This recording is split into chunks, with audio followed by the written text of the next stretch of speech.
internet. No, that's the wrong hello message for Oh. Twitch. We are not playing whatever it says we're playing, probably. Oh no. Oh, is Chrome just being weird? Maybe that's what's going on. Mute that window. Ooh. One of these days, I'll somehow figure out how to manage this without a producer. Video producer. Nope, that's not what I want. Stream manager, that's what I want. Hey, everybody, we are definitely not playing the zone. That's right. The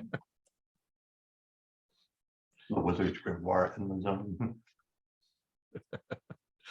Ooh, even worse. Okay, this is back to Equirex of the West in the Wizard's Grimoire. And this is the third game of this? I think this is number 4. Yeah. Sounds right, yeah. So, anything I should know? Not really. Everything on there is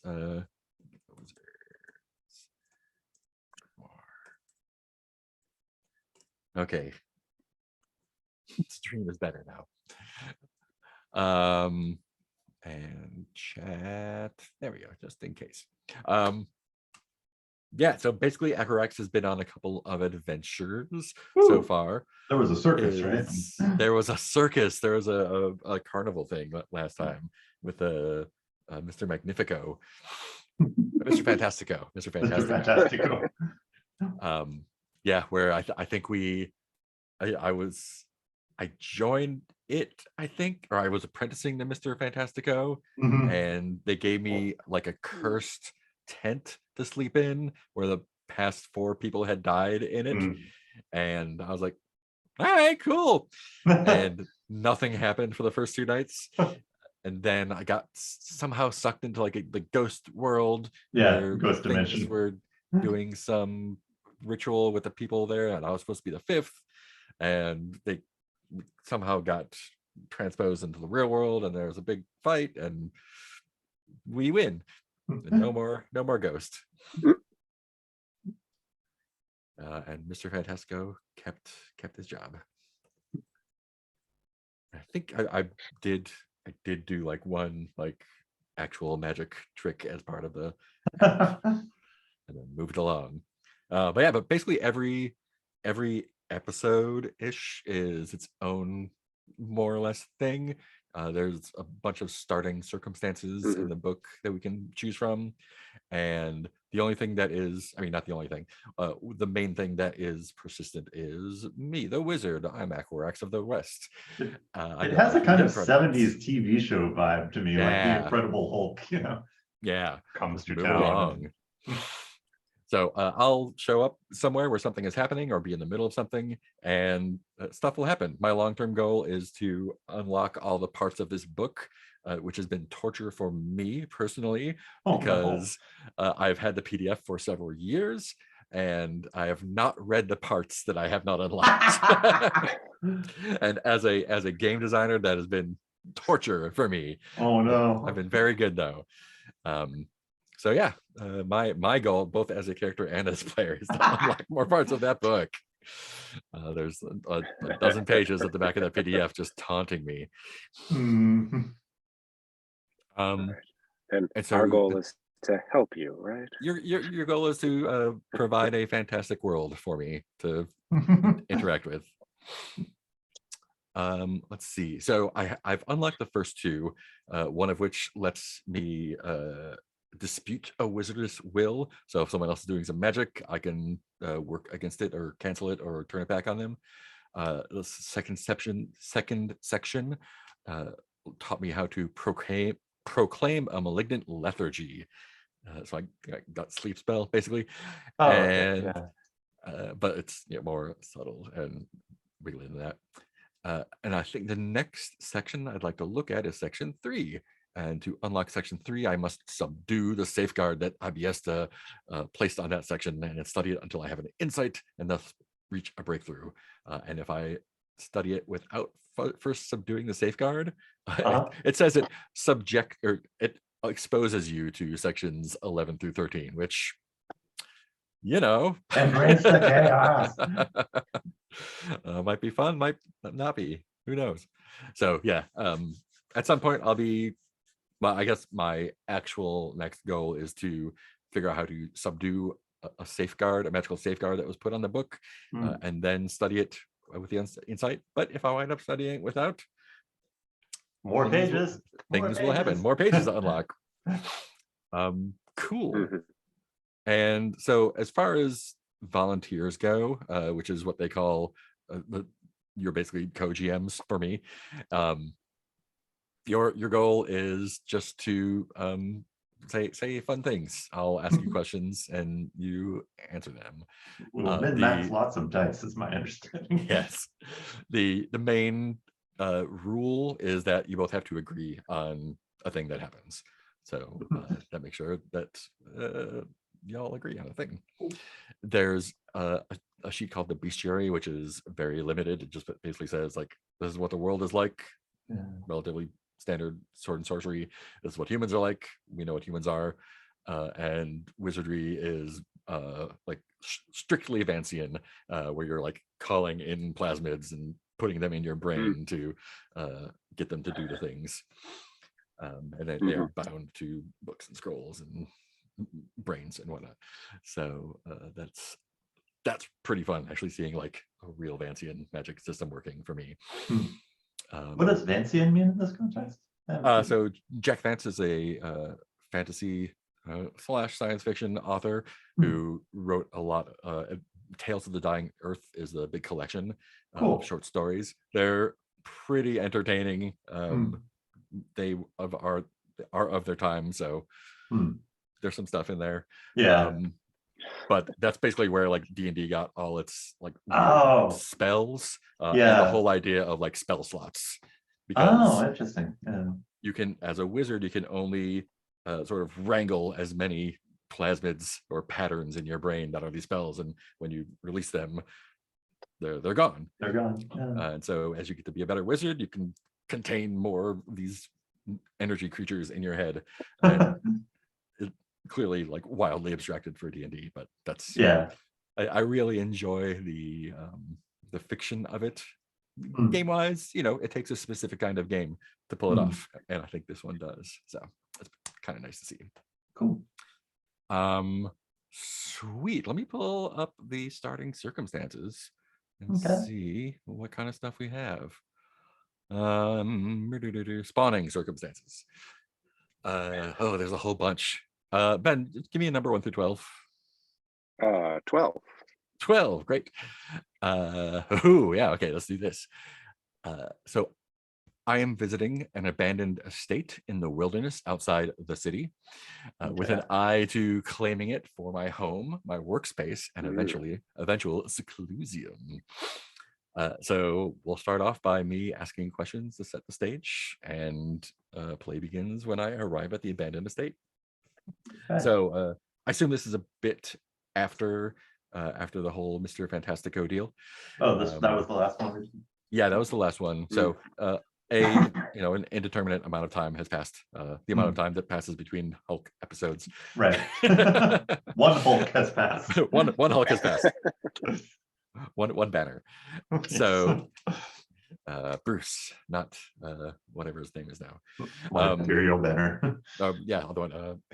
Bruce is his real name, or his comic book name, and the show name was David Banner. That's right. Oh, that sounds right. Yeah. Because TV executives thought it sounded too gay. Wow. For some reason, right? The world. There's got to be this whole like U.S. cultural history thing of what are the weirdest things that were flagged as gay over the decade. Oh, a character's named Bruce. Okay. We know what that means. We do. Do we know? Okay. Like they all slowly turn to the one executive named Bruce. Like, what's wrong?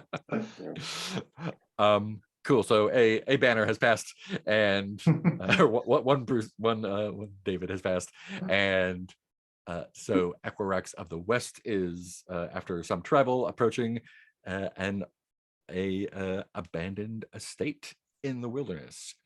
So this is where I ask questions of you, and I think the first thing I would like to know is like, what's the time of day / weather / surroundings like as I get there?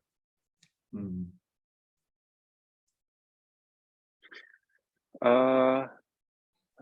You feeling anything, Peter? So I have some thoughts about the surroundings, yeah, but I don't know, less about the time of day. I feel like a like a sunny noon. That's actually where I was leaning towards this, like, Nice. kind of hot and Yeah, crickets and things, or whatever yeah. droning And insects are. and when we go in, oh, sorry, you froze a little. Oh, Sorry, I missed can something. see all of you. I can Okay. hear you, so. Okay. I was saying I like sunny noon because when we go into the abandoned area, I want like some some beams of light, like it was Oh yeah, cinematographed by what's his name? Janusz Who does? Kaminski. Yes, exactly. Nice. uh did I what was I pointed in this direction by someone or something, or did I just kind of stumble upon this estate? Ooh, I want it to be far enough out of the way that you couldn't have stumbled upon it. Mhm. So I heard like a rumor or something about it. Probably. Yeah, or maybe an old document, Yeah. like an old map. That's it. Yeah. No, Cool. this is where so and so lived or something. Awesome. So I sought this place out intentionally. Yeah, that sounds good to me. Awesome. So as I tumble through the wilderness there, what are the first signs that I see that tell me that I'm approaching the correct spot? Well, the one hit I strongly have on this is I want it to be a sort of folly built in the woods. Mm. So it comes on you very suddenly, like you clear out and then suddenly there's, what is this doing here? And Nice. the light is coming down from the hole in the canopy because nobody's quite grown their branches over it in its neglect. Yeah, yeah. I like folly. Like you know how in was it in the 18th century when people would purpose built ruins on their Oh yeah. on their estates? Yeah. I want to say that there's like something like that, but is obviously more ruined than like other things which were built to be good, but have also gotten ruined. It started out trying to look older than its time. Nice. And, Yeah. Is there a name attached to this? Like oh God, someone's folly? Yeah, yeah. There's probably a common name attached to it. Like the person who built it probably had a really pretentious name for it. But yeah, it's, calling it someone's folly at this point feels right. I don't know what the person's name is though. Yosari? Yeah, Yosari's folly. That'll Sounds good to me. Title of the episode. I didn't want to call it Janusz Kaminski's folly. Or Mr. Fantastico's folly. Yeah. Fantastico's folly. Cool. So I am approaching Yasari's folly. Give me a couple. So this is an estate, which I assume means there are some grounds and a building, if not more than one, and maybe some sort of fence or wall surrounding it. Whether it's just a low stone wall I can walk over or a fence that I need to get through. That's up to you. Yeah, give me 2 or 3 outstanding details that I can jump off of here. Okay. One hit I have is that it has this sort of Howl's Moving Castle feel of, it kind of feels like the parts of the house are tumbling on top of each other, kind of all squished together. Leading you to wonder if it's got some sort of Remington Mystery House vibe of like they just kept building and building and building.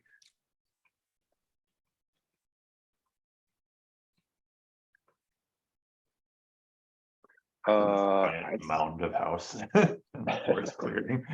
I am seeing a low stone wall, but it's you know it's called like a haha, or you, Oh, I've heard you- that word. Yeah, sunken sort it's of thing, yeah, or yeah. So it's like a little moat kind of. I mean, Hmm. not filled with anything. It's just a little ditch, and then oh so yeah. it's a Oh, low stone. Yeah. with So the wall is here, the estate is here. It's like a yeah. little ditch like that, so it's So the harder to people get. Yeah, inside don't have the wall bothering them for their view, yeah, Oh but yeah, the but yeah. people it's outside have to difficult deal with the to. wall. Nice. Also, that's what it's also just Uh, fun to say. yeah. I first encountered that word last year when I was reading Cloud Atlas. I was like, what the Ah. hell? What the hell noun is this? Oh. Oh, also Initial. a saut de loup in French. A wolf wall. Keep the wolves Ooh. out. That's Wow. nice. Yeah. Cool. So is there a path leading through the wall that is not sunken like that? Or is there some other way to enter the estate? Hmm.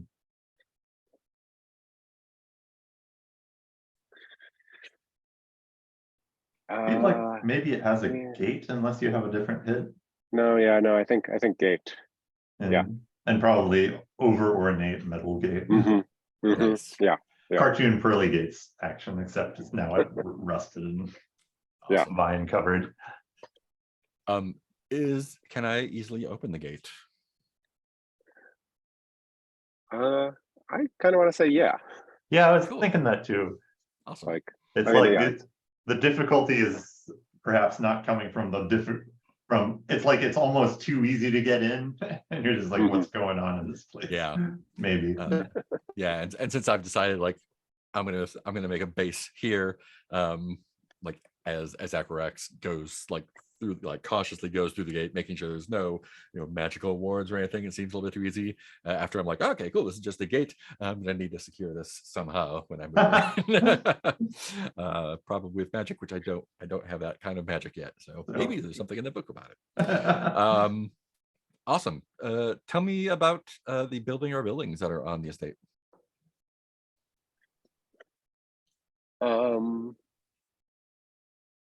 Or I guess first Kinda, off, like how uh-huh. large is the estate grounds? Oh, okay. Huh. I see it, but could revision it if necessary. Yeah, yeah. I like the idea, like when you were saying, like it's this folly, like it's in this forest, like they had a clearing, but the forest is starting to take over, but like Hmm. hasn't breached the wolf wall yet. I kind of like the idea of the house like almost pushing back against the forest, like the house takes up all of the space in some Oh, ways. that's exactly how I was thinking. Like maybe Awesome. you can still see signs of a path away Uh-huh. from the main clearing, but yeah, it's like uncomfortably tightly ringed Yeah. by the tree. So Yeah. there's no like sprawling lawns or anything. It's just like Yeah, maybe there were once upon a time. Yeah. But Yeah. nice. Yeah. Or yeah, maybe there were outside of the wall, but now there are no longer. Yeah. Cool. Awesome. So as I approach the front of the house, I guess through the path, what does the front door look like? The front porch area.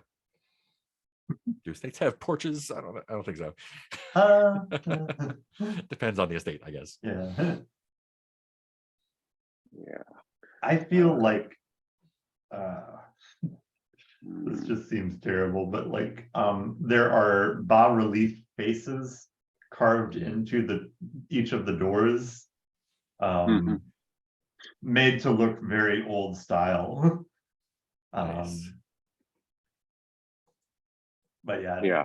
massive doors with two faces facing each other in my mind. Ooh. Yeah. Yeah. Is this, are you I don't see a porch, but maybe like a portico, like I possibly think so. How is a portico different from a porch? I need to I don't would know look where this up, but my Google Chrome apparently is failing now.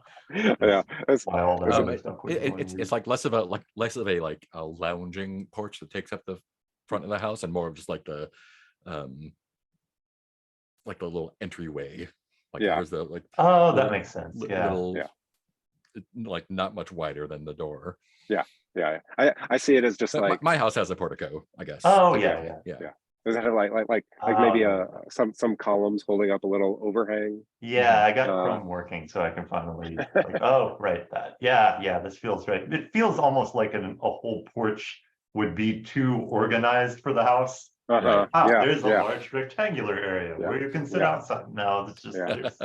this is all that Do, can fit in do there. do the bas reliefs on the doors all go together as if one person or one studio made it, or does it like change halfway through, like the mystery house sort of thing, where it's just Oh, I like was style? I was thinking that the two bas relief faces were done at the same time, Okay. and it's Yeah. just a sign of sort of the look at me quality of the house. Yeah.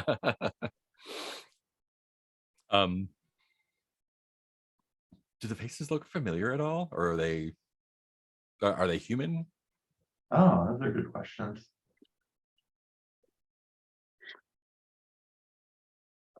In my mind, they were unfamiliar and human, but other options sound really interesting. So Uh-huh. I can easily be talked out of that first hit. I think no. I mean, I like unfamiliar. Or oh, like or maybe familiar, but no one you know. Just like a face you saw in a painting once somewhere that you can't quite place. Yeah. Nice. Yeah. Cool. I just noticed Peter's background. I'm playing a book. I'm playing a game of Swords of the Serpentine on Saturday nights, where we are booksellers, and so I mid-journeyed up a. Oh yeah, that's where I took that from. Oh, okay, good. I was like, that is that the thing that I stole from? Yeah. Oh no, okay, no. Good. That is the result of the thievery. Okay, awesome. Well, there's probably something that looks like that.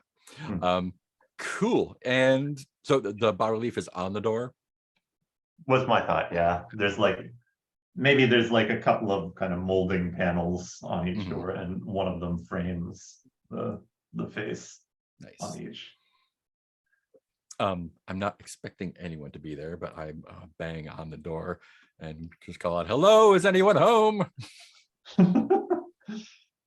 Is there a response? Oh man, I want like in my mind, I want there to be not a clear response, but maybe like a weird foundation settling sound from the house or something. Like nobody's here, but nobody's here, right? Almost as if the house itself is answering me. Maybe, yeah. Cool. Yeah.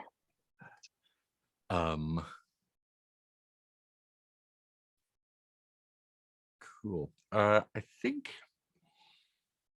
I'm going to go ahead and exert myself mentally to study and grasp the situation.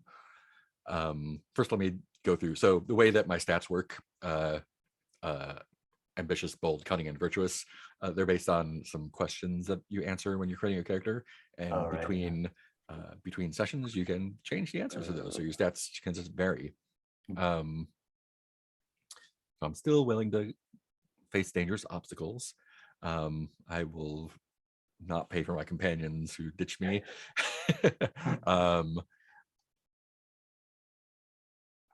Yeah, I think I'd still be wrongly accused by a socialite or cosmopolite. Do I come upon an enemy helpless and alone? Do I strike swiftly? Gosh, what do I still strike swiftly at a defenseless enemy? I think I'm gonna let them explain at this point. I've seen some shit. I have a certain companion who wants me to invest. I would still calculate that. and I've learned the hidden weakness of a potential rival. I would definitely exploit that. Cool.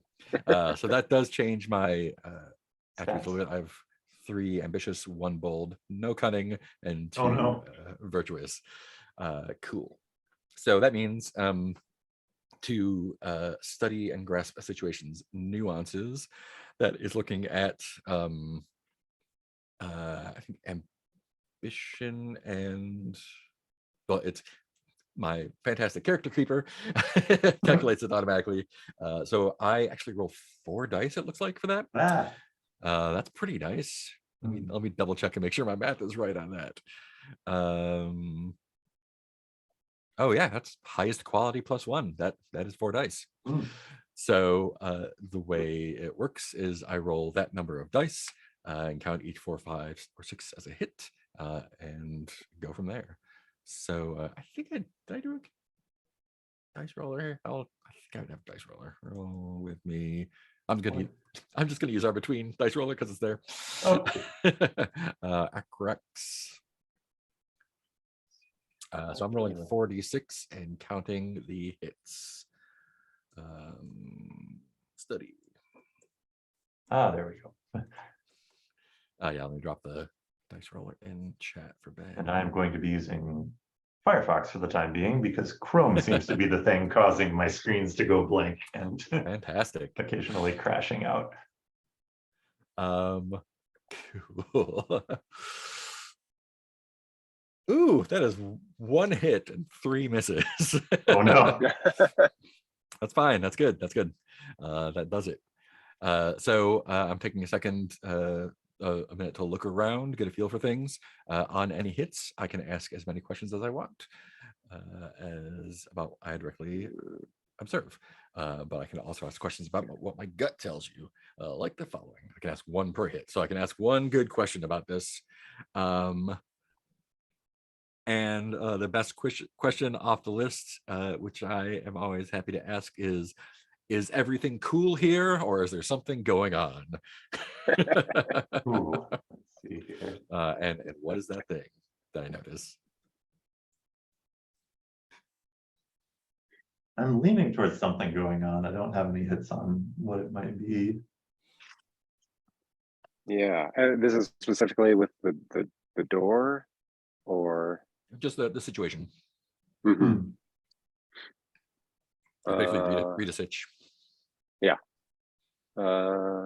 Yeah, definitely. I think something going on.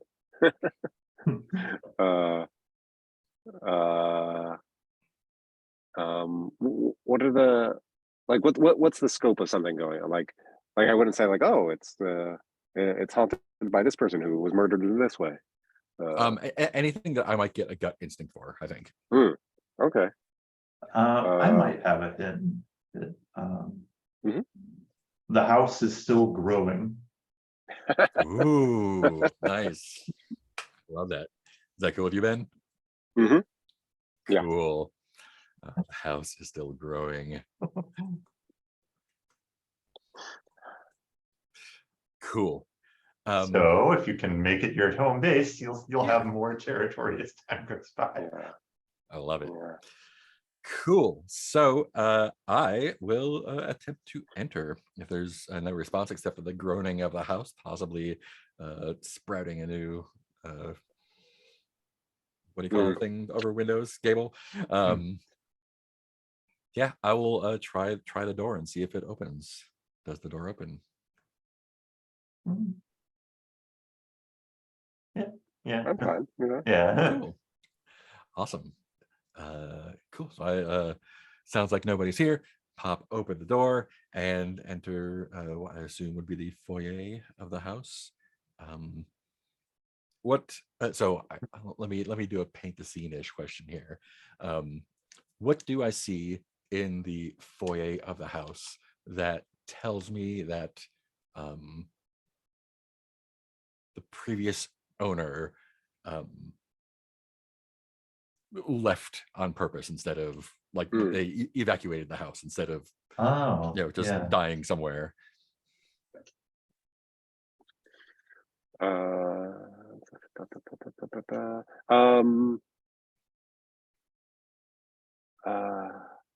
want to say like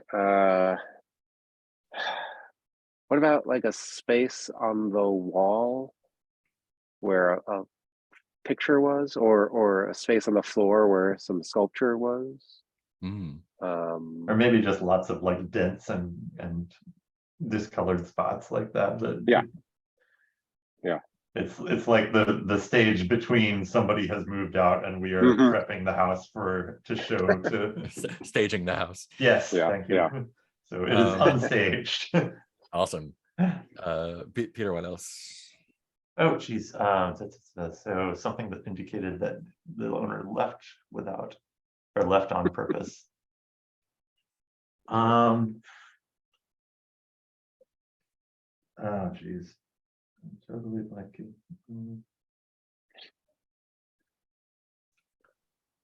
I think,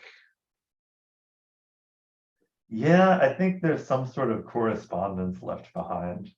Mm. Like a parchment is left in a prominent place. Awesome. With a little entryway table. Yeah, Mm. yeah. Yeah, I definitely Where a read that guest book parchment. would normally be. Right. Like a warning to those who enter. I think so. Like nothing of value is commemorated here. Yes. This is not a place of honor. Oh, Yeah. yeah, I was gonna say.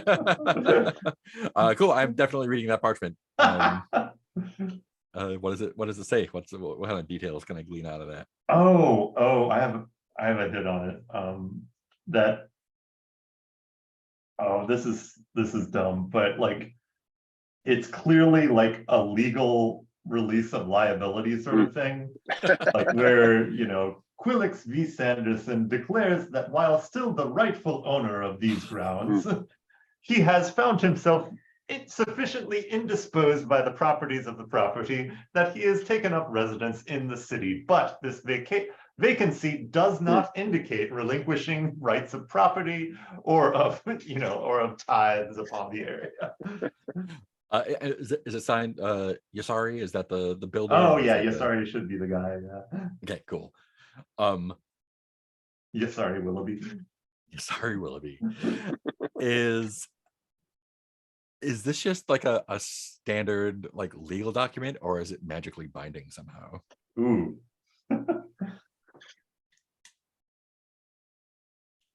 Like by reading this document, you invoke blah blah blah. This is a Euclid class document.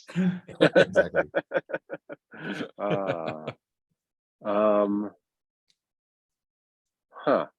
The hit. Well, I don't know. Hmm? Well, I'll just throw out one possibility.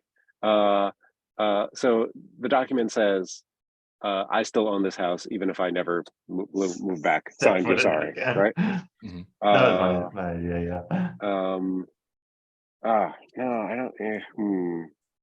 Go, I don't know. go. I Okay, believe in this. so one possibility is that it magically enchants the owner, or it magically enchants the reader not to be able to own the property. Ooh, okay. Like a very strong sort of, yeah, this is nice, but you keep inventing reasons why it's not. Yeah. The smell's a bit off. Yeah. That window isn't where I want it to be. I love it. In that case, I am going to strenuously dispute that wizard's will. Both will as in willpower and will, I guess, as in document. How do I do that? Let's find out. Let's see. Section 1 of the signature of IBS of the two courts. As an act of wizardry, I can strenuously dispute a wizard's will after I've identified a force of wizard's origin, which I have. I can tell my volunteers that I intend to coerce or suborn it into a new transformed motive. Cool. And I think so the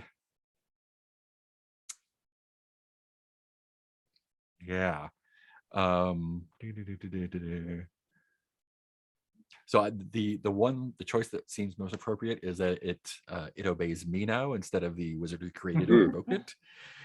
So I guess the intention would be to basically change the name on the document, saying that Equirex of the West is the owner of this property and no one else can magically take ownership of it. So let's see how that works. Magically, I will roll 2 dice to perform acts of wizardry. Magic dice. Magic Why did I start Chrome again? I need to stop that. Oh, Magic. come on. Oh, I have a VPN on. That means I have to reload the dice roller every time. Will 2 dice. Boom. Okay, there are people again at least. 2 hits. Awesome. Let's see. On any hits, it follows its new motive a number of distinct times. Concrete action per hit. And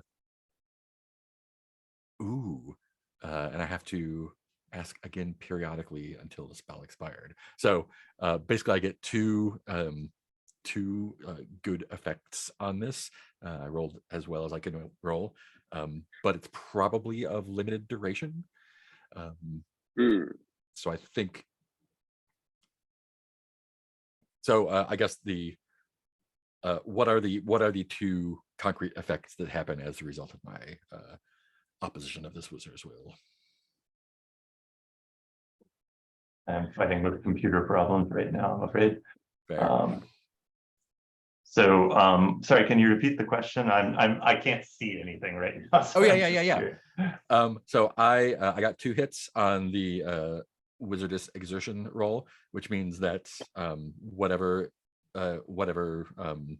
plasmid or whatever is bound to this, creating the magical effect, now serves me instead of its original owner. Oh, cool. And since I got 2 hits, there are two specific things that happen as a result of that, and you all get to say exactly what those are. Okay. So I'll give a silly one that is one of the bas-relief faces transmutes to your face. Amazing. Does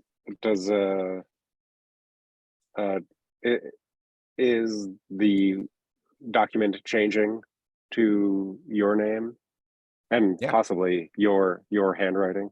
Oh yeah, I love it. Like, does that count as one? Okay. Yeah, I think that's great. So the document changes to reflect that I am now the actual owner of this place, and the sculptures on the front of the door reflect the same thing. And like I was saying to, oh nope, there goes Peter. And Peter's connection is not a permanent. Oh yeah. Cool. Oh, Peter says rebooting. Cool. Impressions of the game so far? I like it. It feels very, like the game that I haven't played that I think you've told me about, 1,000-year-old vampire. Where it's just like, okay, like we're just gonna like tell a story in some ways, with like a little armature about like how to decide certain things. Yeah. I like the really the light touch that the So I saw it. No, go ahead. I was just going to ask about the there's a note about if your volunteers don't agree, like it doesn't work until they do. Yeah. I was curious, have you ever seen that happen? Not, I mean, I play with improvisers, so there's a lot of yes standing. Right. But I think what it not specifically like, no, that sucks, we're not doing that, but more of a like, oh, how about we change it to more like this. So I think it frees up the volunteers to be more aggressive and or dumb with their responses, so the other person can be like, it turns into a fish, I don't know, maybe not that. Yeah. Okay, I'm back from my phone. Awesome. I was like, nurse. I figured out how to blindly get a reboot out of my computer, so, I'll switch back when it's back in. Cool. So however much you heard, the document has changed to reflect my ownership and your handwriting. Yeah, handwriting and name on the document, and the bas-relief sculpture on the door has changed to my face. Yes. Fantastic. And those effects are not necessarily permanent. They may expire at your discretion. Oh, sure. I may occasionally ask you and I may have to renew it or figure out some way to permanentize them. Oh, sure. Great, I got a house. Amazing. Just home ownership is easy. Now you have 2 problems. Yeah, now I have 10,000 problems. Cool. So I just kind of dust off my hands and start examining this property I've now taken ownership of, for better or for worse. So I'm sure nothing bad will happen. yeah, I'll just do a little tour of the house. Give me some rooms, and what's the first room that I walk into? Oof. I'm thinking that you kind of go from the bottom up, so you're first looking at a cellar. Nice. Cool. So my paint the scene question for the cellar is,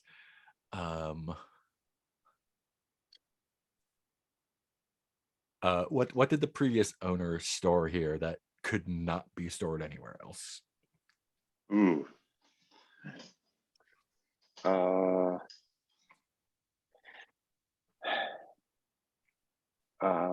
I want to say wine and sarcophagus. That would too heavy for upper floors. Is the sarcophagus still there? Yes, I think so. Ooh. There we go. Oh, 2 Peters. Thank God. Okay, let me. Okay, you Peter play games. You go to your work. Great. Cool. Is the wine still there? I think some of it. Unless Peter, you have other thoughts? Let's see. So you said wine and a sarcophagus? I'll just point out that the answer for the house I grew up in was little boxes full of guinea pigs and preservatives that were part of some sort of medical experiments. But in this case, sarcophagus. I'll say that the sarcophagus has a figure carved on the top of it that makes you think it's. Oh, is it the same person that was on the front door? Okay, yeah. I love that. Which also maybe means now it's slowly changing to your face. Oh yeah. Or like half of the face has shifted over and you can see it slowly creeping across. Yeah. So I think the obvious thing as a responsible homeowner to do would be to see if there's anything or anyone inside. So I bet it's full of gold. Poke around and see if there's an easy way to open the lid, if it needs to be lifted off, or if it opens easily, or if it's sealed. That is up to you.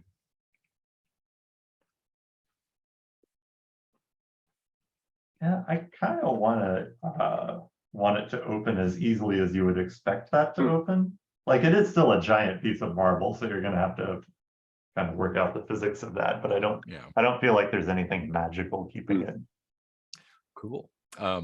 Yeah, so I'll find something to lever it off with. And I think this counts as exerting myself physically against the mass and momentum of an uncooperative or unsensible thing. So again, that works like this. Mentally, physically, great. Could we say, I feel like as soon as you're like, oh, I want to open this, like you look over and there's like an iron pry bar. You're like, oh, I didn't notice that before. Yeah, great. Sure. This must be a thing they do all the time. So how far can I get in this process before I have to exert myself, before I have to roll? I want it to be that you can get it like just a sliver open, and then it starts taking real work. Cool. Like you've got the first gust of musty air from whatever was in it. Awesome. Cool. So I'm going to roll 2 dice for exerting myself physically. The dice roller. Boom, boom. And that is 1 hit. Okay. On any hits, I'm up to the challenge. Technically, I can choose one of these things per hit, but anyone will sell it. So I think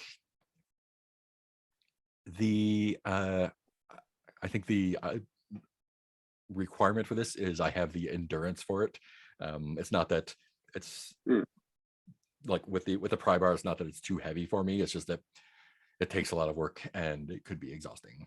Yeah. But it looks like I am able to get it open and shove the marble aside. What do I see in there that I wouldn't have expected to see in a sarcophagus? No. I have a hit. Mhm. The perfectly preserved corpse in there is also shifting to take on your appearance. Awesome. Yeah. Are there any like identifying clothes or accoutrement in there that would also reflect me? Oh, or that are kind of shifting from one Yeah. style to another. Like, I think the old style clothes are very high class for the area, like they're equivalent of a tuxedo or something For the woods, yeah. Well, very for fancy for whatever the woods. city is in the Yeah. neighborhood, Mhm. whatever city you the Mm, clearly went mm. back to. Cool. Although who knows if it was Yosari who originally owned this. Yeah, I think let me check my exertions again because I want to find out. I guess this will be a mentally one again. I'm curious, is that actually the body of the guy that was on the bas relief before, or is it some sort of stand-in for something? I'm not sure, because it was transforming into me and I'm not dead. It's possible that he is still alive, but there's a body that is his body somehow in here. Yeah. And Oh, so and I if figured you asked about accoutrements. yeah, I think the corpse is starting to carry a copy of the Grimoire, but all the Yeah. text is like mid-journey, bye weird squiggles. nice. Yeah, and I think this counts as studying or grasping a situation's nuances. So I'm going to go ahead and roll 4 dice for that. That should be fine. I'm good at smart stuff right now. 1, 2, 3, 4. So many hits. Hey, 3 hits. That's pretty Damn. good. So yeah. First, I guess, tell me, do I with what I see here and my knowledge so far of sorcery, does it seem likely that this is actually the guy who's somehow also transforming into me, or that the guy has put a duplicate of himself for whatever reason in there? Do you have a hit, Peter? I don't think it's actually the guy. I think this transformed into Yosari when he was in the house. But it predates Yosari. Yeah. But yeah, I mean, I kind of want to say that, like, to your question mark before about like, is this his body? I want to say like it's one of his bodies, Right. like it's an actual body, but Yeah. like you know Yosari is, you know, in the city somewhere, right? Right. So this is a magical duplicate or a clone or a Simulacrum or homunculus something. or simulacrum. Yeah. But model be definitely not an illusion, because I can feel it. I guess another question would be, do I feel now that it is taking my form, do I feel like this is dangerous somehow, or is it just a fun trick or useful in some other way?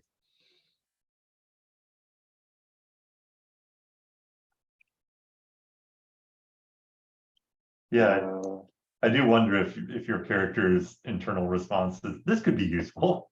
Yeah. Add that to my inventory. one copy of me. And uncheck that copy's inventory. Cool. So it's something that is of use to the owner, not like it's not like a curse or something. Right. And I guess the third question.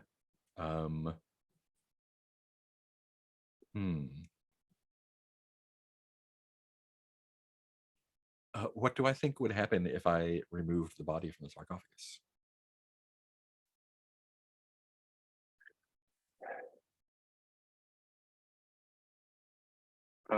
I think that would release all of the bad energy that dead body or that person accumulated from various curses or whatever directed at it. That's what your character thinks will happen. Yeah. Okay.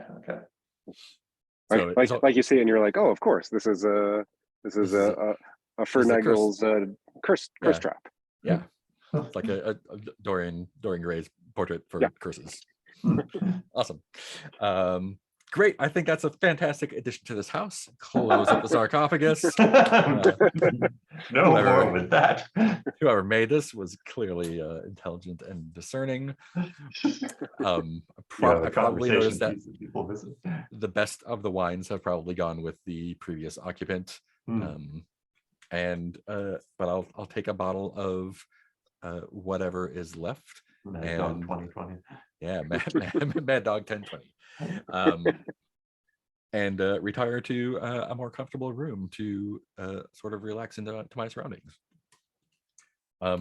Probably up the stairs a little bit because of the vertical nature of the house. What's the first comfy looking room that I come across?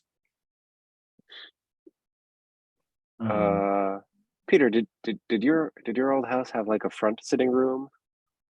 Let's see. Go back to your I'm redoing it was weird because it got like repurposed in a few different ways over so that there wasn't a clear sitting room to it.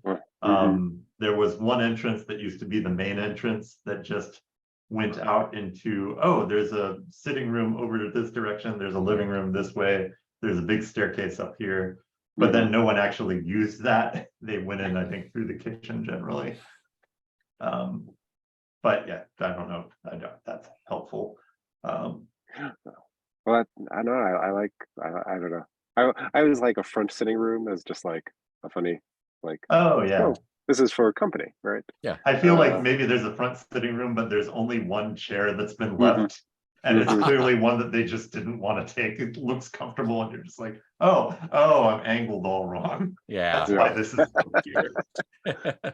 Yeah. It's in a funny way too. Okay. I see how it is.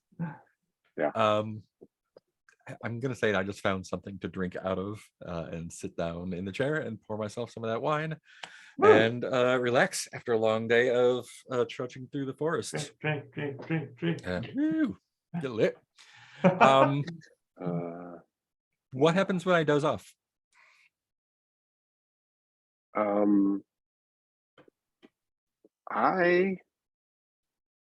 Wait, like while you're sleeping or when you wake up?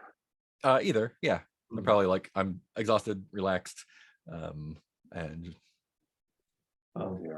a small hit is that the chair is going to force you to sleep in some slightly awkward position, so neck is going to be messed up for a while. Yeah. What happens when you sleep is you realize that you're getting older and like everything hurts. I kind of want when you wake up, I want it to still be noon and sunny. So maybe the time of day doesn't change. Like, I've been asleep for in this such house. a nice long. I slept the whole day. Yeah. Cool. That's a little weird, and I like it.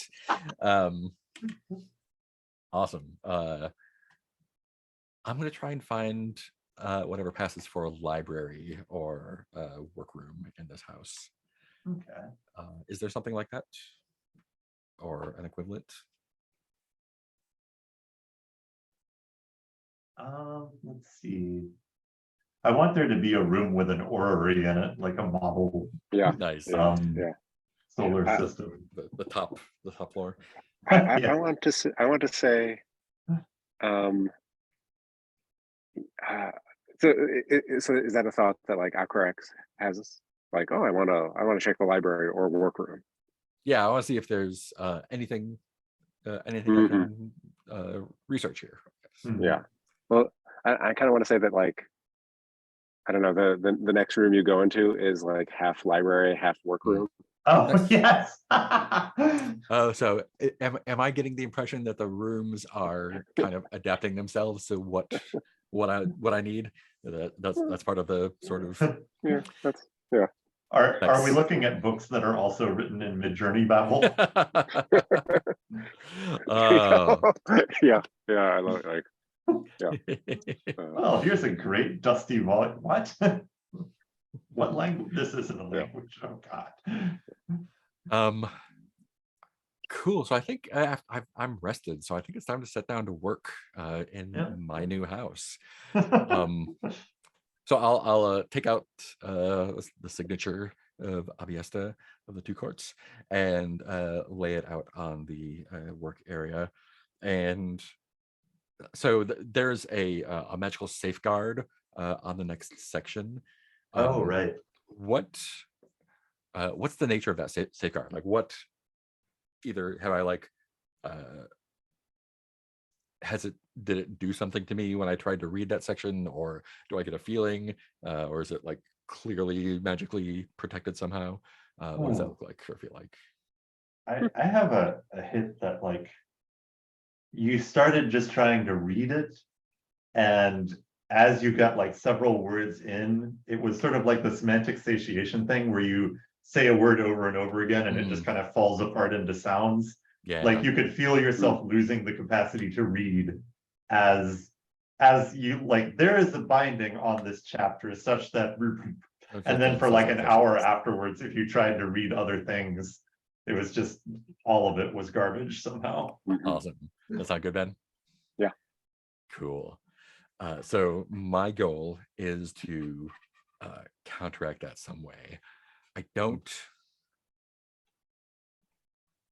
So I do have the ability to counteract a wizardess will. I feel like maybe that is beyond whatever. I don't think learning how to unlock one of the sections would be taught in one of the earlier sections. Like taping a key to the front door. So I guess it's time to do some research in this library and see if there's anything that is actual text. Yeah, that's actual text that I can use to kind of degarble or take the ward off of this somehow.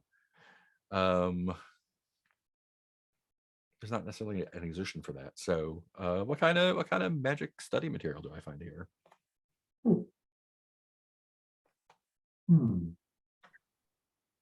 I wonder if, like, after thumbing through all of the non-text things, there is one actual book that you home in on, or some shelf that you can perceive this one was actually used by the previous owner or some previous owner.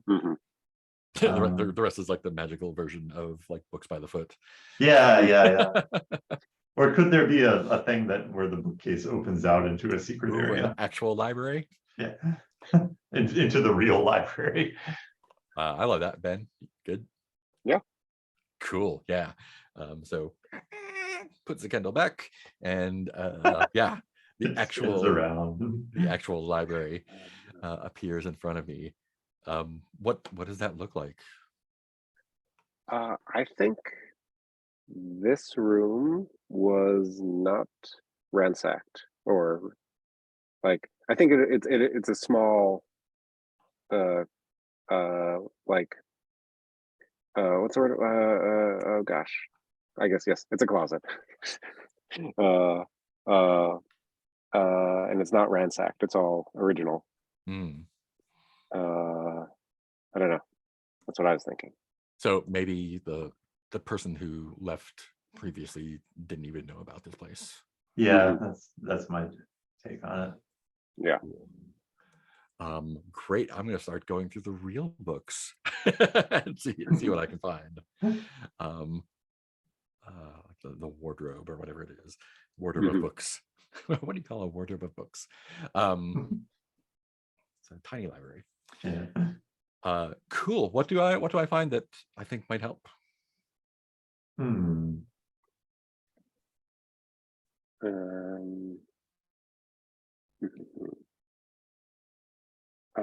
Well, so I'm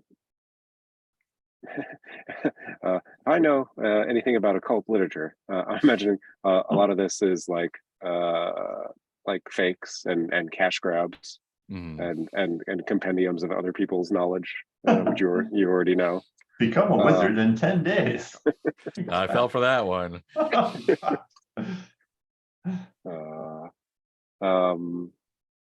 Yeah, So maybe so like you- the whole collection gives the vibe of somebody who really wanted to be a wizard and just bought things indiscriminately.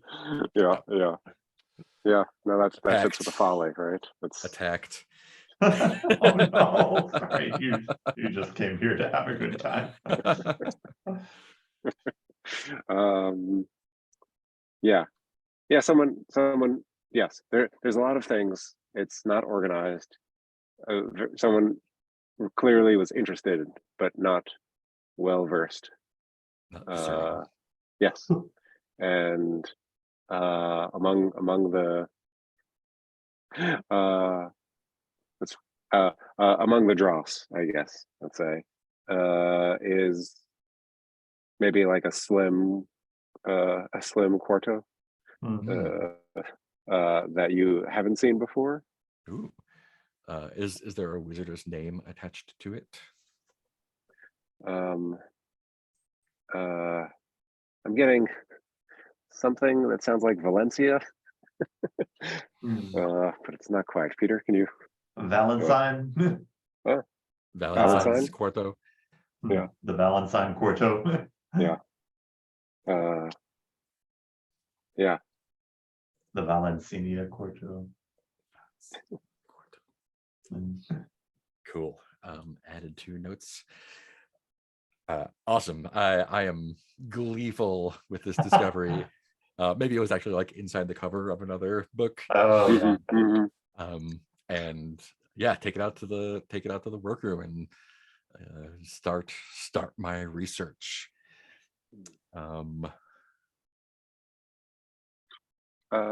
Peter, yeah. is the orrery? I'm picturing like, so it was like library, workroom, like orrery, maybe in the middle. Yeah, that seems right. Is it like an orrery or is it like an orrery?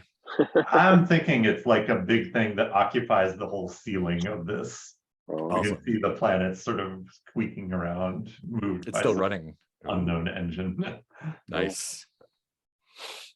And the bright noon sun casting shadows on the floor. Oh, I love it. No need for lighting in this house. It's perfect. They didn't want to magically light the house, so they magically made the sun always shine. That's some super wizard shit right there. I'm not gonna light a candle. Sun, stay in the same place for me. Awesome. So yeah, I'm trying to think. Should I? Is it a magical exertion to read this quarto, or is there something in it that I can easily get out of it? What I want to think is that it's easy to read, but that whatever knowledge it contains within might be dangerous to do. Fantastic. So what is that knowledge? Oh, that's a good question.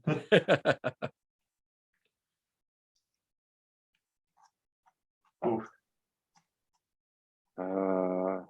Could it? I mean, could it be a spell or plasmid summoning? Yeah, I was wondering if it. Well, I don't know.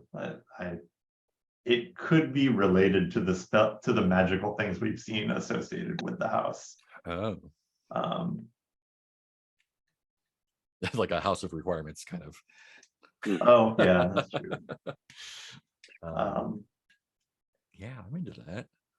Let's see here. And you're also looking for a way to get this ward off of this Yeah, level. Yeah. So. yeah, and whether this is it or not.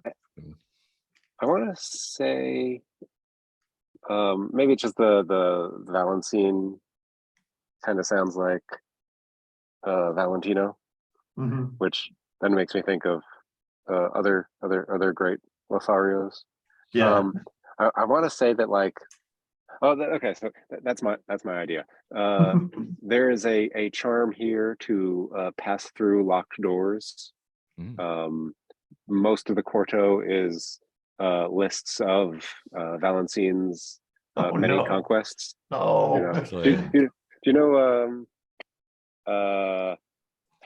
do you know the opera Don Don Juan? Juan or Don Juan in Yes, this case. yes, exactly. Don Yes. Juan is the poem. No. That I think also people say that for the opera, the two Oh, syllable okay. Don Juan. Yeah. Don Uh, Juan.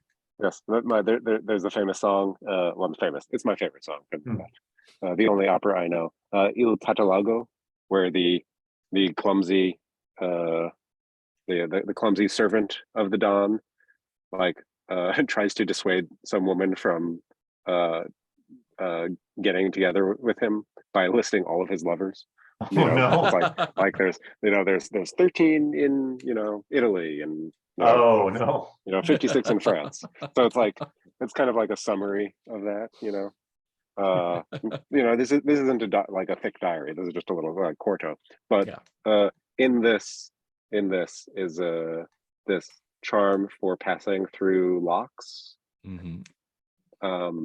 that you think you can repurpose to pass through Oh, this Oh wow. Yeah. yeah, something like it doesn't give you the answer, but it points to something that will be dangerous to try. Yeah, that sounds dangerous. So this is Valencine's key, I guess. Yeah. Valencine's master key. Great. I think I'm definitely going to try to repurpose the spell to get through the lock of this charm. And that is definitely wizardess exertion. I'm sure nothing can go wrong with nothing this. could go wrong here. Let me see if there's anything specific. So the acts of magic that I currently have are pronounce liveliness upon your shoes or others, recite an ominous dissuasion, study a grimoire or other artifact of wizardry, unveil my wizardess senses, and then dispute a wizardess will, proclaim a malignant lethargy. I believe this falls squarely under study a grimoire or other artifact of wizardry. So I guess the exertion here is this is me hacking the spell. Like, do I understand the spell well enough to change it into something that it's not necessarily intended for? Okay. Cool. So that is my intention, to study this grimoire and turn it to my own purposes, I guess. Great. So I again set it down in the workshop and start studying, taking arcane notes and muttering to myself, and I will roll 2 dice. The constant good lighting being an advantage. Yes, constant good lighting. Whoever built this had the right idea. Cool. I want to read. I'm gonna roll 2 dice to study.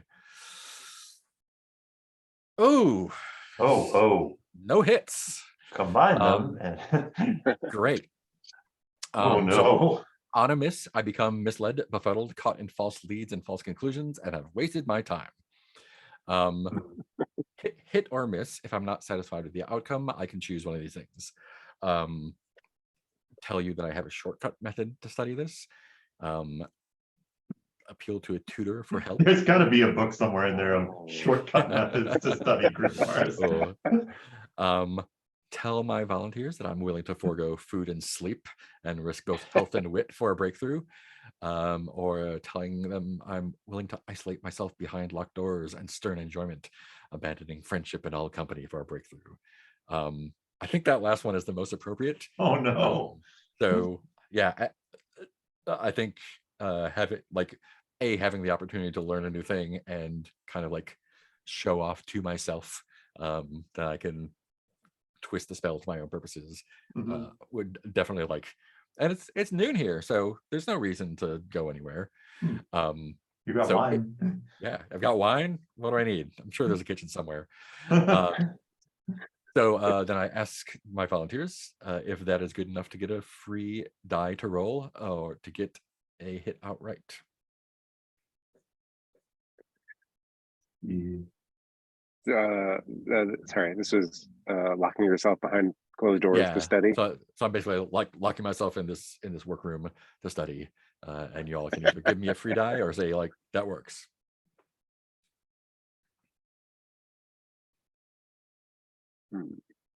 I'm intrigued by a free die, just because I feel like you could come out of that feeling confident that you had it ready to repurpose, Yeah. and yet Okay, sounds Cool. good. All right, I'll roll my free die, free die. and that is a miss. Oh no. Yeah. Regardless, I believe that exhausts me. Oh no. Misled, befuddled, caught in false leads and false conclusions. So I guess my question to you is, do I just like, I assume I can, like, I know what the spell does. I don't think I'm able to perform it yet. Yeah. Do I think that I can with I- ruinous effects? I really want to see where the story goes with Atherax thinks they can do this. Mhm. I can be talked out of that, but sorry, Atherax. What do you think, Ben?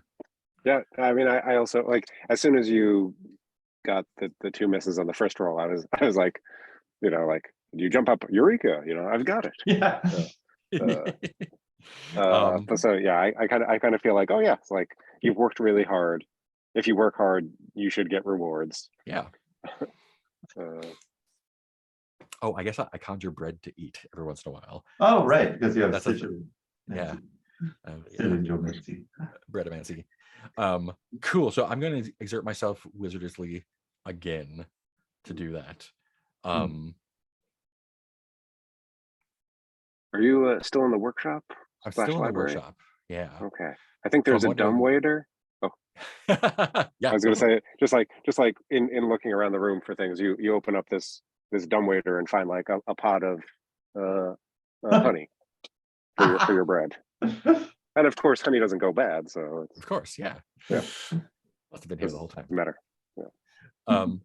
Cool. So I guess I'm definitely trying this new trick I've learned on the seal. Question to you is there a chance it might work anyway with some additional bang on effect? Or does it just immediately invoke the badness of the seal? I feel good about it having a chance of working with unknown or unforeseeable side effects. Mm-hmm. Yeah. I generally like the vibe of everything's fine here. Sort of letting that play out. I think to reflect that, I'm only going to roll one die instead of two. And see. Oh, I guess if there's going to be, this is basically like a devil's bargain. Like whether I succeed or fail, something is going to happen. Right. So yeah, so I'll roll my two dice. Oh, I gotta reload again. Oh, I got it. I see. Oh, you got it? Yeah. Oh, a 6 and a 3. Great. Cool. So I get a hit for that. So I guess it is up to you to tell me, is that enough to bypass the ward? And what bad effect happens regardless? I think I don't know. I feel like it should bypass the ward. I don't know how you feel, Peter. I agree, especially with the 6. Yeah, cool. Yeah, it kind of feels like. I'm wondering, like the original ward had to do with taking away your ability to read. So I'm wondering if it could still mess with your head in some way that you'll want to untangle later on.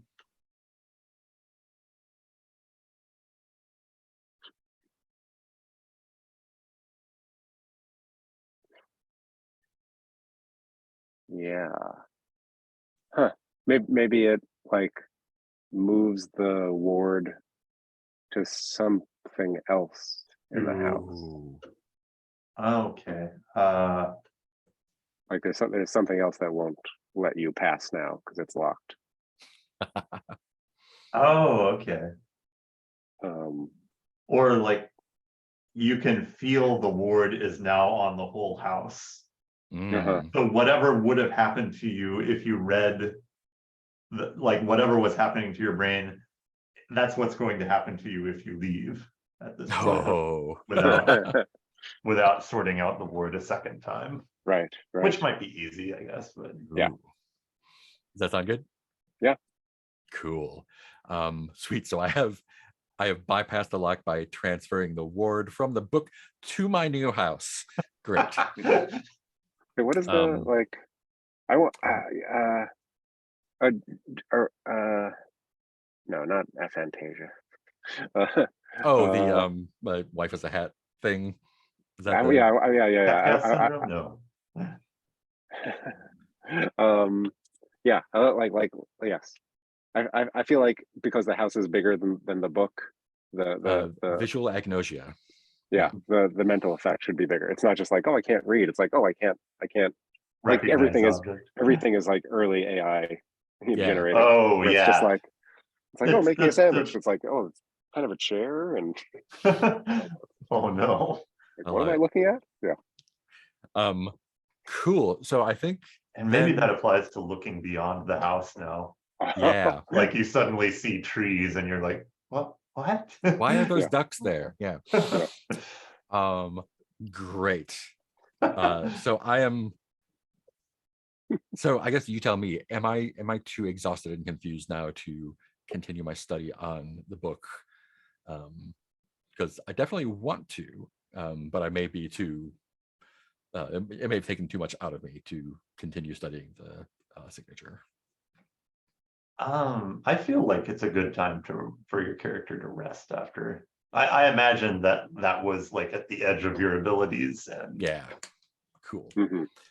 So I was gonna say save point. Transferred from signature to house. Transferred has one R, we'll say. Yeah, great. Does now. I think it's one of those that had a double letter when I was a kid, and Yeah, usage has slowly shifted. Traveler is the one that always messed me up. Yep. For clear reasons. Traveled. Yeah. Well, because the game Traveler is spelled wrong. It's spelled with 2 L's. Oh, with the double L. Yeah, both are what, okay. It's just yeah, whichever one is not accepted as well, or like the British spelling. Yeah, that has caused me troubles. Yeah, here we go. Traveler role playing game double L. Double L. Was it? I was gonna say, and also the Robert E. Lee's horse. I remember. Don't know why I know that. Oh no. Cool. Yeah, I think Acrorax is happy to retire to whatever passes for a bedroom here. That's right over here. Sleep it off. Oh, look at that. That's the next room. Weird that there's a boat in it instead of a bed, but I guess I'll sleep there. Yeah. And like a bunch more honey pots. Oh, poo. Yeah, like the house is trying a little too hard, maybe. Oh, it looks like you like honey. Have you considered more honey? Yes, I have. Amazon, thank you. Great. That sounds like a fine time to call the session. Yep. Yeah. Do we get to know what you've unlocked in that? So the only thing that I've done is taken the ward off. I haven't. Oh, you haven't been. I haven't studied the book. Oh, that's exciting. Oh. That'll be an extra thing to do next time. And now you're in a warded house. Yeah. But it's really nice. I have an idea for that, but we'll see how it goes next time. Peter, do you think? Yeah. I don't know. I was gonna say like no. I guess this is past the game, but I'm wondering like, is the sun because of the visual agnosia? Is the sun just like a smear of yellow on the sky, or like? Oh yeah, it's just a vague presence of light that you can't quite pinpoint. Yeah. Nice. You may be able to tell, like, oh, it hurts when I look in this. Wait, no, okay. Now I can't see anything. God damn it. God, there is an aura. Cool. And this is my new house. Yeah. Legally Yeah. mine. I like that it turned out to be a friendly house. Yeah. So far. Yeah. Cool. Want to do a quick round of stars and wishes? Ooh. Ben, I guess you can go first. Sure. You know, I don't know if Peter, when you dropped, Mark and I were just talking about the game in general, and Oh, okay. I asked if he'd ever had an experience where the volunteers disagreed Oh, sure. or like couldn't, and it's just like, yes. So I don't know if this is the game or just playing with you guys, but everything just kind of rolls along. Yeah. Kind of, it's like, oh yeah, like this. I feel like this would make the best story, or I think what happened with the effect of the ward not working properly was a good example of that, because I think you both had different ideas, and then it kind of like came together. So Mm. and that's probably less dramatic than it would have been with non-improvisers. But Oh, yeah. sorry, I interrupted. Go ahead. No, yeah. So like, I don't know. I liked the story. I like the back and forth. I think that's the thing that really maybe like makes me think about improv in this scenario. That like, there's just a lot of back and forth. Just like, well, I have something. You know, it's like the classic like, don't bring a wall, just bring a brick. Yeah, you know, and like exactly. the other people will fill in. And then like I said, I don't know if the game helps that, or is it just that we've been on stages before. I have an answer, but I will save it for my turn. Fair. Anything that you would like to see if you play next time, or anything that you feel was kind of off that you would like to be different? Wishes. I mean, I just I want to. I mean, I know this is a very silly wish, but like, I want to know more. You know, like we sketched in a lot of things, but there's like a lot of things that are like you said, like the world is kind of somewhat standard fantasy in some ways. You know, like I quickly read the volunteer's guide, where it says, you know, like if you went to this planet, you know, you could breathe the air, but you know, the food and fashions would be unfamiliar. And I'm just curious, like, yeah, what does that look like? Like, is there a wizard college, or like, is it all like, yeah, I'm just curious about that. Yeah, and I guess okay. I was just gonna say more plasmid weirdness. Nice. Nice. Yeah. I feel like it's like more specifically sword and sorcery and less fantasy, like D&D fantasy. Yeah, right. Like so like your question, like my impression would be that there's not like a wizard college, because wizards are kind of like weird old people who like weird singular guys instead of like a thing that people learn.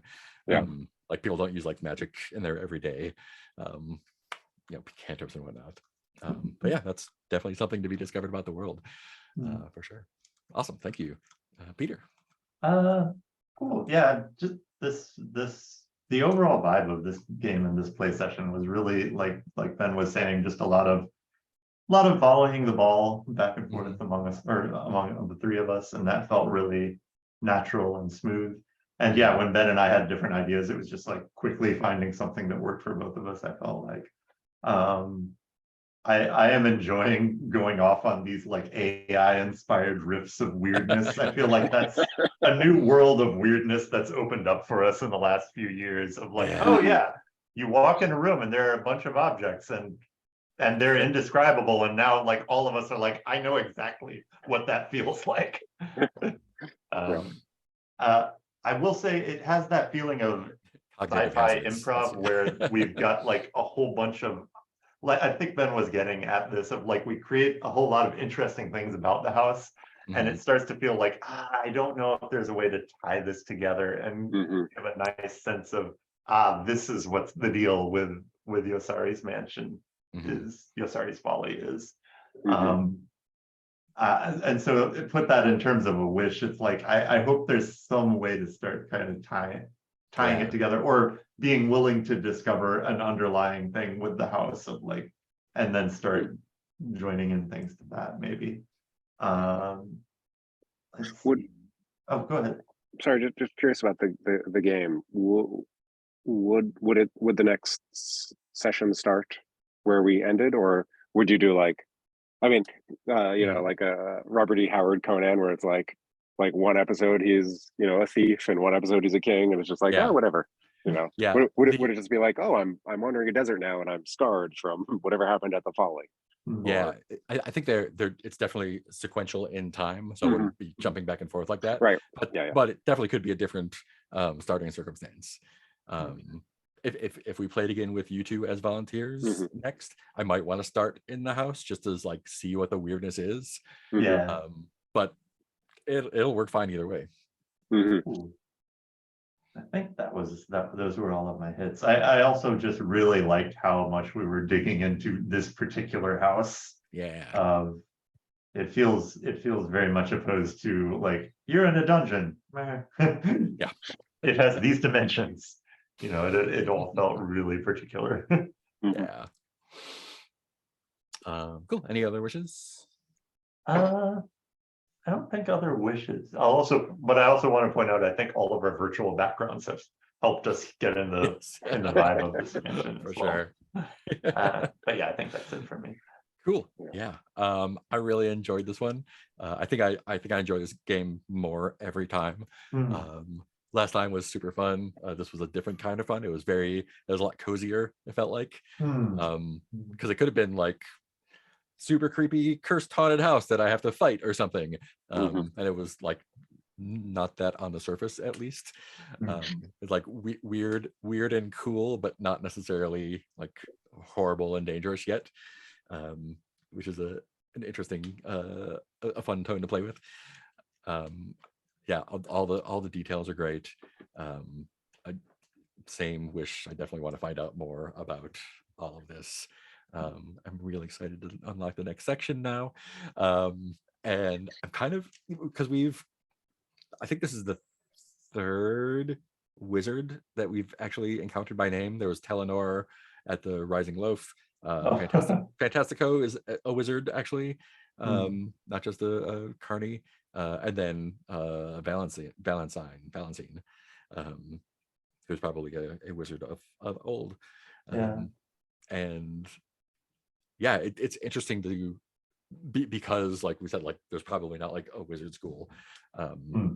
Like those feel like 10 posts, like, oh, like Magnifico, Balancine, like there's wizards are these like very important influential personalities or beings, and so discovering like, oh, there's a wizard who used his magic to get laid, that says something about this part of the world. That's really fun. So I definitely like want to lean into, I guess that's like something that comes up organically. As far as I know, I haven't read the rest of the book. But yeah, definitely just like leaning on the bits and pieces to explore more is a wish. Yeah, and find out more about my new house, Aquarex's Folly, which is what it's always been named. Yeah. And yeah, to answer your question, I think it is definitely the game. I think it works great because of our experience, both with improv and with each other. But I think that I am like in a traditional game framework, like I'm the player and y'all are my GM. But it distributes that load so nicely. Like there's two people, and so if someone doesn't have an idea, the other can be like, oh, maybe something like this, and then you can bounce off each other to come up with a thing. And the agreement is a nice touch. But also, like, according to the rules, you don't do or say anything until I ask a question. So it's kind of like GM training wheels almost, because if you were a GM in a game, you would be either asking yourself these questions or have stuff prepared to present to me. And this is your responses are all directed by what I want to know about the world. And I can, I can kind of say like, oh, what's dangerous about this? And you can say nothing, but I can definitely like ask leading questions. So I Oh think yeah. it definitely takes like it takes all the responsibility away from the GM role while still giving you all like that narrative authority of like, this is what the world is like because we say Yeah. so. So it's a really, I think it would be really interesting to play with someone who like has never GM'd before or never played or run a game before, because I think the structure itself is really nicely constructed to really help facilitate the results of a GM without having one person have all that pressure on them. And the same thing on the player side, like although there's a little bit more to do than, because if you're a trad game player, you can sit back if you want to and just kind of passively experience it, just because of the nature of GM driving stuff. And that's not true in most of the games we play, for sure. But it definitely does require a little bit more, but not that much more. I mean, I'm just saying, like, I'm this dude in this circumstance, and I ask questions about it. And so it's pretty smart about the way like it produces the role-playing game experience while removing any pressure from anyone involved. Yeah. And I'd like to see how it works with someone without as much experience as us. Yeah. It's a fun experiment, just like we're like playing with kids or something, but get some deeper stuff. Does the book have guides for you, the player, to as to what kind of questions to ask? Not really. Or is it just like it says let me see. Ask your volunteers questions and make the leap into action. So once I've asked enough questions, I say what I do and ask what happens next. And it relies on me to say like, oh, I'm going here or doing this. And then I ask you what happens when I do that. And I could also like, again, the GM role is distributed enough where I could say like, cool, that works. I unlock the book and I can study the next section. Like, I can just decide that for myself because I'm not asking you what happens. That does remind me, I was really glad you unlocked the ward on the next section of the book. I feel like I've been feeling a little like I've pushed back too hard and kind of gotten to a bridging mode of, oh, you can't unlock that section because of this and because of this, which is fine, but it's also like part of the fun is getting through this book and discovering new things. Yeah. And also like because of the way the authority is distributed, like if I feel like my volunteers are not letting me do it, I'm like, cool, I'm unlocking the next section of the book by doing this thing. I'm not asking you, I'm telling you. So it's such a like interesting, like not even a subversion, like it feels like it's a very interesting, like thorough understanding of what being a GM is. And then using the bits and pieces to like taking Lego pieces and dumping them out and having each player grab a handful. It's really neat. But yeah, in the book it doesn't really say like what, like it says whenever you consider downplaying the danger you're in, embrace it instead. Take the bad with the good, take setbacks with accomplishments, seek danger, failure, and misadventure. And that's really it. Just like ask questions and see what happens. Yeah, I think it does assume a lot about like what you know about the genre, but I feel like it would run pretty well with whatever, like if it's people who have only played D&D and they want to play a D&D high fantasy version of this, like it works fine.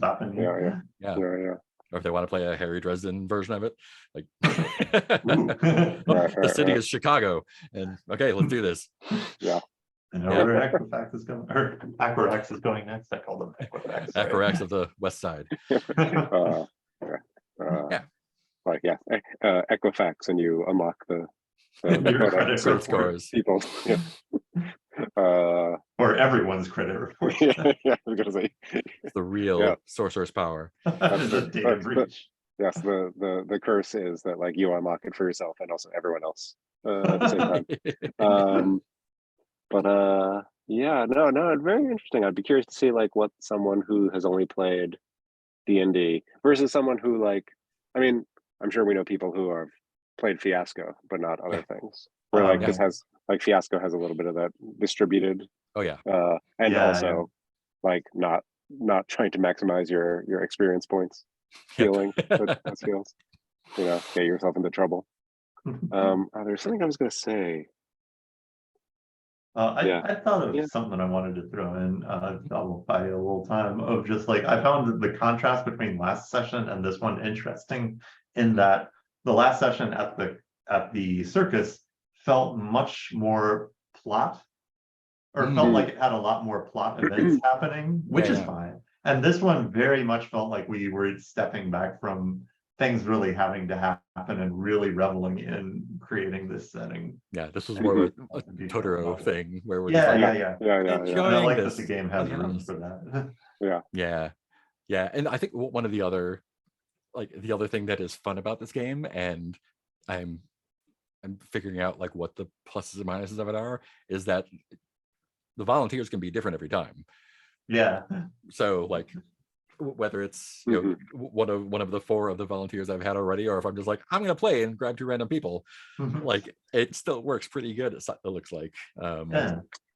even if you know you give them a little bit of context and go for it. Yeah, I was gonna say that's called kidnapping, Mark. You can't okay, what do I do? I leave the house. What happens?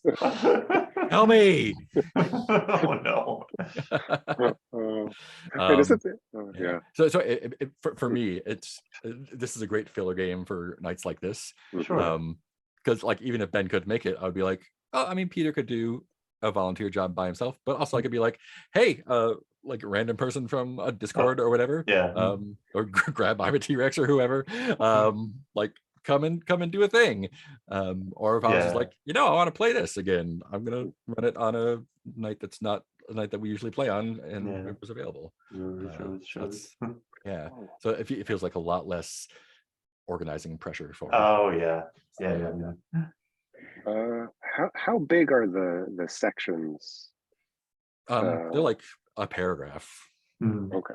Yeah, I have to like do my spoiler free unfocusing because like they're on the same page. Oh no. Like section 3 takes up like a paragraph of one side of the page, and then sections 4 and 5 are also on that page, and then 6 is on the facing page, and so I'm just like blurring out with my eyes, only focusing on this part. Yeah, so section 6 looks like there's a lot of stuff in it. I don't know what it is yet, but it's a whole page. So oh man. Yeah, and then some of the sections like take two successful wizarding to get through. or like I guess you get 1 exertion per hit. So if you get 2 hits, then and like it looks like some of them, you know, change your stats. Like the first one did increase my wizarding by 1, which is great because you start with 1 wizarding, which is like, oh, I failed the first few times I tried to read that book. Oh well. Yeah, so it looks like there's some progression. Like you mentioned experience points earlier. It's like there's no experience points, but like your progression is strictly narratively driven by the book. So it's like knowing Vincent, there's progression, but there's also probably complication involved in whatever you unlock, or like maybe you learn more about Iniesta or circumstances, or maybe you unleash some shit. I don't know. We'll find out eventually. I think my goal for this year is to play at least 10 sessions of this. There's a one of the guys I play with, Rich Rogers from the Gauntlet, started this thing on RPG Geek called the Ladder of Insanity, where you go up rungs on the ladder. So the first rung is in the year playing 1 RPG once. The second ladder is playing 2 different RPGs twice each. Third rung is playing 3 different RPGs 3 times. So, and he did it last year. Finally, he played 10 different RPGs. Oh my god! 10 sessions each. So this game seems like good a candidate prospect that. for one of the 10. I know that we already have our. Oh, I don't know because we played one session in between. I did my spreadsheet last night and we played 40 sessions of the between last year, I think. Give or take. I played 142 games last year with, I think, like 44 different systems. A lot, it feels like. Yeah. I'm shooting to beat that this year. Get at least a little bit higher. I'm at rung 4 already. Oh my God. Oh, this is a good time. Yeah, so yeah, this is one of the games I'm shooting to play at least 10 times to get up that ladder. 9 more games. 9 more games. Yeah, I think I want to. So I think the next game I would like to run for us, maybe get into Mouse Ritter. Oh, really? Cool. The fantasy one where you play mice. Yeah. Like Mouse Guard without the like spreadsheetiness of it. Mouse Guard is like a great game, but it definitely requires heavy mechanical buy-in from all players, which I don't. Is that the one with like? Is that the board game / RPG? No, that's Root. You might be thinking of. No, I'm thinking of I know Root. There is a game. They played it on Will Wheaton's show, where there is a board game and you have been turned into mice, but there is an RPG element. Well, I don't think I know that one. Or I got it. Mice and Mystics. Mice and Mystics. Thank you. Yes. Yeah. Literally Googled Will Wheaton mouse board game. Yeah, thank you. Yeah, no, this is just like your mice, and the cool thing is that you like the adventures are like the grandfather clock is like the Tower of Time, or here's my shoe closet, and this is some adventure, or the toilet is a dungeon. But it sounds really fun and cute, and like cats are dragons basically. Oh yeah. Makes sense. And the system's really like sweet and nice, but there's a lot of cool touches to it that I'm curious to explore, and I think it's about the right level for our group. I would also like to run some Ultraviolet Grasslands for someone. Anyone out there? It's this. Here, I'll send you my copy, Peter. It's okay. Yeah. It's like fantasy road trip illustrated by Mobius. Almost an Oz-like land where there's different color bands of everything. It's like the look is really cool. It comes with its own system, CCAT, which I'd like to try. It might be a little bit heavy for our group, but maybe not. I don't know. But I've like loved it since the first time I saw it. I really want to see how it plays. Yeah. There's a few things I was like, I'd like to get a dozen sessions of this, just like to get a hold of it. Yeah. You might like Ultraviolet Grasslands, and was it Ultraviolet Grasslands and the Black City? Yeah. Just because it has a lot of cat material. Oh, it does. Yeah. Cats Peter, basically run one of the cities, I think. Yeah. I want to say, I think they do it like not by necessarily like psychically controlling people, but basically psychically controlling people. Yeah. And like the cat, humans just like, oh yeah, this is my cat. But like the cat is the mastermind. Yeah. Humans just doing what it wants. Yeah. I want to say it's very like it. I don't know if this is just something I connect erroneously, but like anytime that anything has like a random table, I'm just like, oh, it's like an OSR thing. Oh, yeah. You know? Yeah. This is but so many random tables. So good. If I remember correctly, there's a random table for what the GM is called. Yeah, I think that's right. That sounds delightful. And one of them is like is it cat mat? There's something. Yeah. Yeah. Yeah. Oh, we can see if I can find it. Yes. No, I got mine from Exalted Funeral. Yeah, are doing and I want to say, like, I feel like Mouse Ritter, I don't know, I'm growing disenchanted with PDFs. I don't know how you feel. Like, I love it for the ease, but like I just like read it so quick and trivially. Like it really depends on the game for me, because like you have seen my studio. I literally sold half of my books and games last year, and the shelves are still completely packed. And that is, I don't know, but like I just got my trophy books, which are fucking gorgeous. I don't know if you Yeah. can see. Yeah. These like look so good. Wow. Beautiful. So I'm actually the Kickstarter for these came with a cool slipcase. I missed the Kickstarter, but I ordered these afterwards. So I'm gonna make a wooden slipcase with like the trophy logo and stuff on it, and make everyone jealous.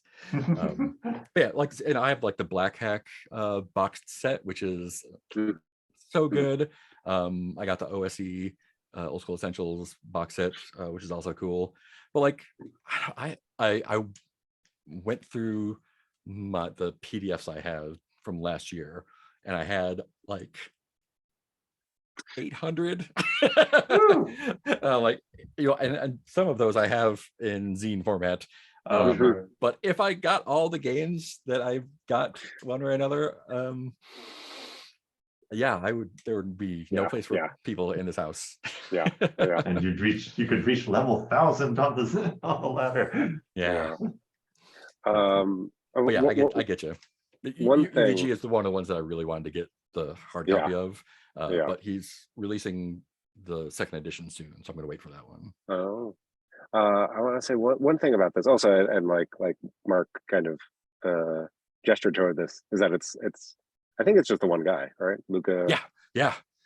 Which is, I don't know, I'm really like it's funny, like I've been reading a lot of RPG books, and I've been playing nothing, which is why I made it here today, even though I have 5 hours of sleep behind me. Thank you. And probably like 4 hours of sleep tonight. No, but I really like I really like a role-playing game that has a point of view, let's say.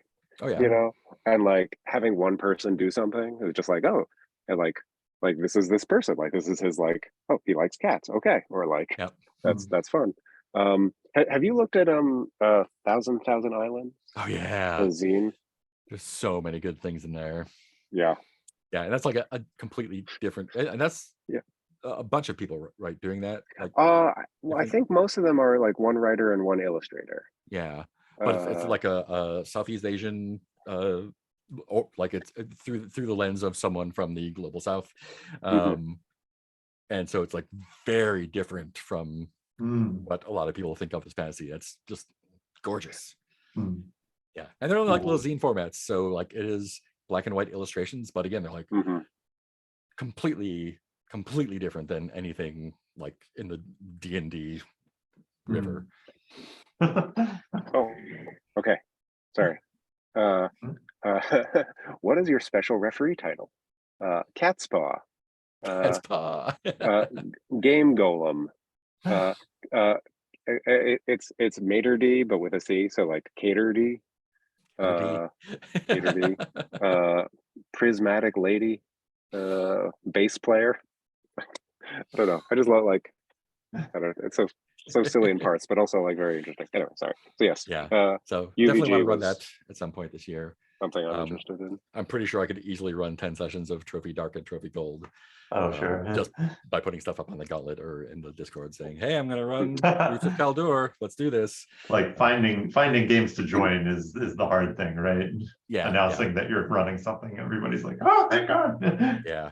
And the new edition of Trophy Gold has a mega dungeon in it, which if you've played Trophy Gold feels weird. Because you're only going to see like the first few rooms of that before DPK. Yeah.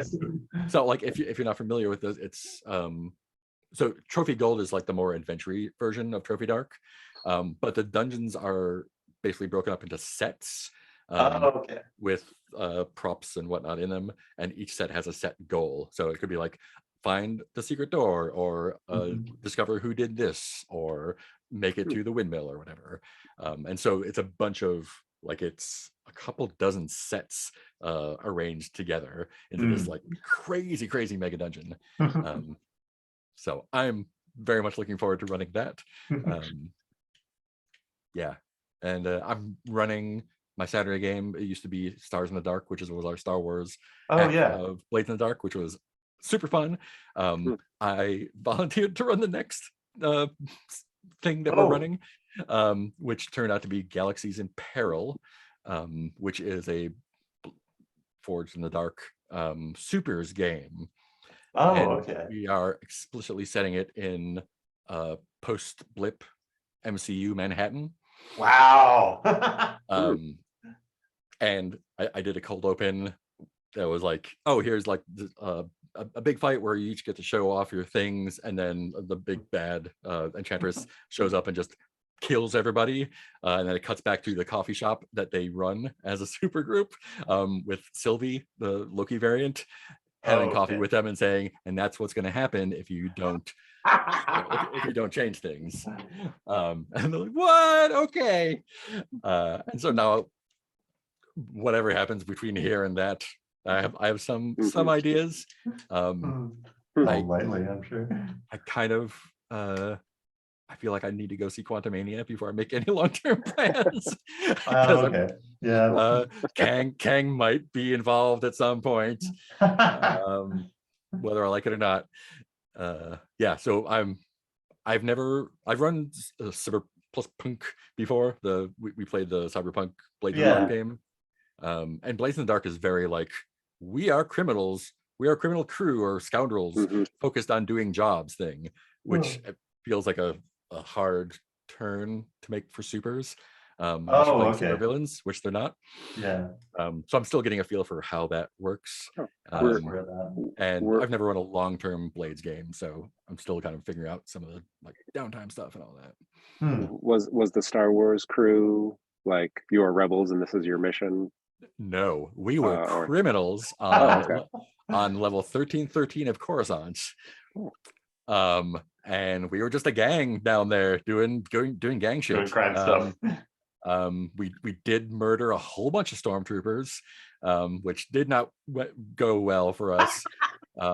We lost our home base twice, once to a rival gang and once to stormtroopers, literally like bulldozing it after doing a sweep of the area. But I did rig explosives to blow up a bunch of them when they found it. And we eventually had to move to a different level because we started off as Bravos, which are basically like, make a lot of noise and damage. And the way the heat mechanics and stuff work in Blades in the Dark, one of our crew members went to prison for life. So we're like, hey, maybe we should do something less high profile. And we did. And we wrapped up after 40-ish sessions. And it was very, very satisfying and very, very good game. So now we decided, because it started out as a four session game on the Gauntlet. And after 4 sessions, we were like, hey, this is fun. We should keep doing it. And we did. And after we wrapped up, we're like, hey, this was fun. We should keep doing it. So we're going to just keep playing Blades games until the heat death of the universe. So which is fun. Yeah. So short version, never run a long-term Blades game. Here, Supers seems tricky, but I'm going to figure it out as we go along. It's going to be a good time. Yeah. So I just need to figure out what my other 10 session games are. I was gonna say, Paranoia. What if you like? I like the idea of being like Rocky and Bullwinkle, obviously.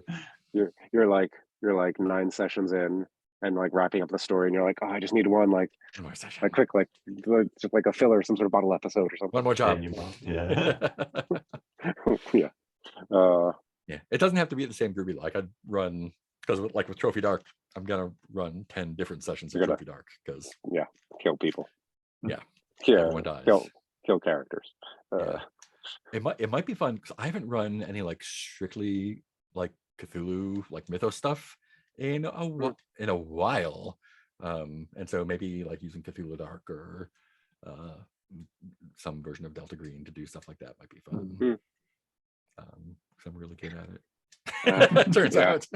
Speaking of like you're resisting looking ahead in the Wizard's Grimoire until you unlock it in game. I have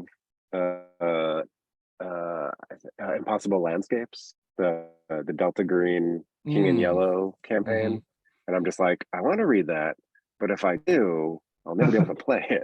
It's like, Oh I don't know yeah. what to do. Have you read the I forget what's like Dockside Dogs or something? It's a Call of Cthulhu adventure that's basically Reservoir Dogs. Oh, I think Yeah. I've played that actually. Yeah, it is like talking about it at all is like 1000% spoilers. Oh, okay. But it's got some King and Yellow stuff in there, and it is really fun. And I think we played it while we were doing the Stranger Things improv show. Oh, did you play it with us with I think Marconi was running it? Yeah, that one. Yeah. So that was like that. And at some point Marconi said something, it's the 90s, and I seized onto that as like Yeah. my running gag through the whole thing. In the 90s. Yeah. Cool. Well, it is 9 o'clock here. I think my Yeah. headphones are about to die. Oh, Sweet. okay. Thanks for jumping in, Ben. You're welcome Yeah, to join thanks again for doing anytime. this. Yeah. Yeah, Anytime, every other week, It's- I guess. yeah. Yeah, and like if I wind up running Mouse Rider next, it'll be more flexible Nice, than nice. the between or whatever. So we can have Yeah. people Yeah. popping in and out for sure. Cool. Yeah. That sounds good. Awesome. All right. Cool. Well, thanks Well, for good hanging seeing out. you. We'll Thanks as see you always for all running. next time. Goodbye, internet. Catch you later. Bye.